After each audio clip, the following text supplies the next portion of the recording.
അവൻ നമുക്കായി ജീവൻ നൽകി ഒരുക്കിടുന്നു വലിയ രക്ഷ.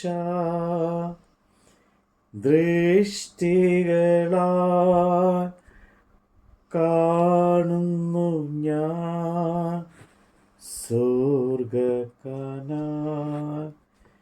ദേശമതിൽ. ദൃഷ്ടികളാൽ കാണുന്നു ഞാൻ സ്വർഗ്ഗകനാൻ ദേശമതിൽ. അപ്പോസ്തലനായ പൗലോസ് ഗലാത്യർക്ക് എഴുതിയ ലേഖനം അധ്യായം 4. അവകാശി സർവത്തിനും യജമാനൻ എങ്കിലും ശിശുവായിരിക്കുന്നിടത്തോളം ദാസനേക്കാൾ ഒട്ടും വിശേഷതയുള്ളവനല്ല. പിതാവ് നിശ്ചയിച്ച അവധിയോളം രക്ഷകന്മാർക്ക് ഗൃഹരാജന്മാർക്കും കീഴ്പ്പെട്ടവനത്രേ എന്ന് ഞാൻ പറയുന്നു. അതുപോലെ നാമും ശിശുക്കൾ ആയിരുന്നപ്പോൾ ലോകത്തിൻ്റെ ആദ്യ പാഠങ്ങളിൽ കീഴ് അടിമപ്പെട്ടിരുന്നു. എന്നാൽ കാലസമ്പൂർണത വന്നപ്പോൾ ദൈവം തൻ്റെ പുത്രനെ സ്ത്രീയിൽ നിന്ന് ജനിപ്പിച്ചവനായി, ന്യായപ്രമാണത്തിന് കീഴ് ജനിപ്പിച്ചവനായി നിയോഗിച്ചത്. അവൻ ന്യായപ്രമാണത്തിൽ കീഴിലുള്ളവരെ വിലയ്ക്ക് വാങ്ങിയിട്ട് നാം പുത്രത്വം പ്രാപിക്കേണ്ടതിനായിട്ട് തന്നെ.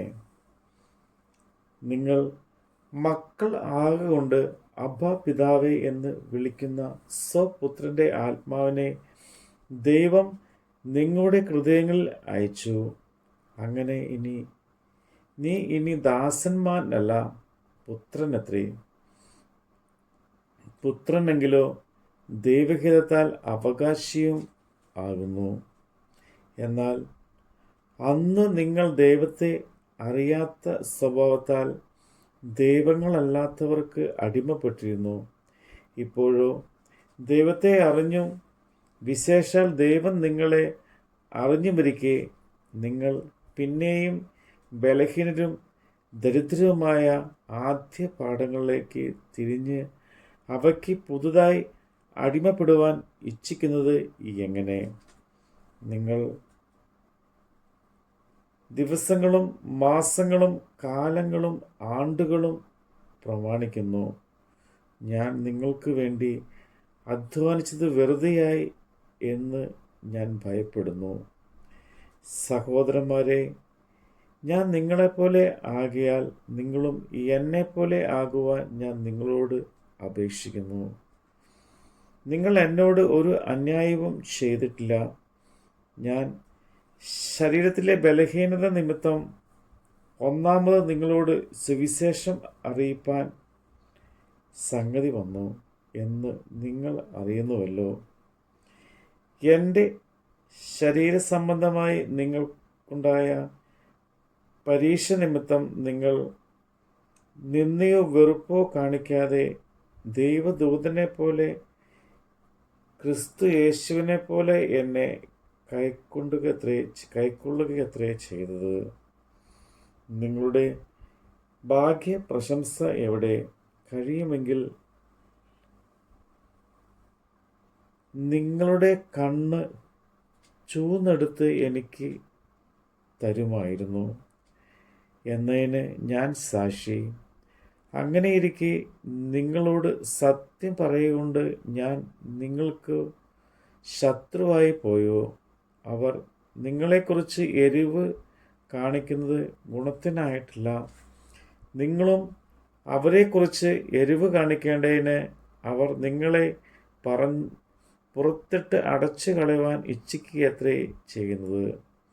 ഞാൻ നിങ്ങളോട് കൂടെ ഇരിക്കുമ്പോൾ മാത്രമല്ല, എല്ലായ്പ്പോഴും നല്ല കാര്യത്തിൽ എരിവ് കാണിക്കുന്നത് നന്ന്.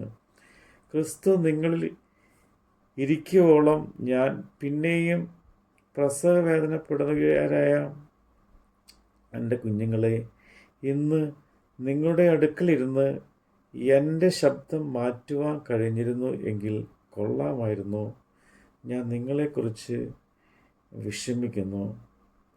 ന്യായപ്രമാണത്തിൽ കീഴിലിരിപ്പാൻ ഇച്ഛിക്കുന്നവരത്രേ നിങ്ങൾ ന്യായപ്രമാണം കേൾക്കുന്നില്ലയോ? എന്നോട് പറയുവിൻ. അബ്രഹാമിന് 2 പുത്രന്മാർ ഉണ്ടായിരുന്നു. ഒരുവൻ ദാസിയെ പ്രസവിച്ചവൻ, ഒരുവൻ സ്വതന്ത്ര പ്രസവിച്ചവൻ എന്ന് എഴുതിയിരിക്കുന്നുവല്ലോ. ദാസിയുടെ മകൻ ജഡപ്രകാരവും സ്വതന്ത്രയുടെ മകനോ വാഗ്ദത്താലും ജനിച്ചിരുന്നു. ഇത് സാദൃശ്യമാകുന്നു. ഈ സ്ത്രീകൾ 2 നിയമങ്ങൾ അത്രേ.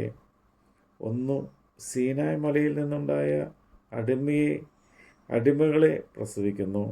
അത് ഹാഗർ എന്നത് അറബി ദേശത്തെ സീനായ് മലയെ കുറിക്കുന്നു. അത് ഇപ്പോഴത്തെ യെരുശലേമിനോട് ഒക്കുന്നു. അത് തൻ്റെ മക്കളോട് കൂടെ അടിമയിലല്ലോ ഇരിക്കുന്നത്. മീതെയുള്ളവരോ യെരുശലേമോ സ്വതന്ത്രയാകുന്നു. അവൾ തന്നെ നമ്മുടെ അമ്മ. പ്രസവിക്കാത്ത മച്ചിയെ ആനന്ദിക്കുക, നോവ് കിട്ടിയിട്ടില്ലാത്തവളെ പൊട്ടി ആർക്കുക. ഏകാകിനിയുടെ മക്കൾ ഭർത്താവുള്ളവരുടെ മക്കളേക്കാൾ അധികം എന്ന് എഴുതിയിരിക്കുന്നുവല്ലോ.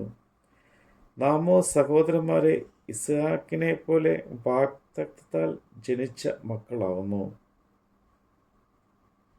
എന്നാൽ അന്ന് ജഡപ്രകാരം ജനിച്ചവൻ ആത്മപ്രകാരം ജനിച്ചവനെ ഉപദ്രവിച്ചതുപോലെ ഇന്നും കാണുന്നു. തിരുവെഴുത്തോ എന്തു പറയുന്നു? ദാസിയെയും മകനെയും പുറത്താക്കി കളയുക.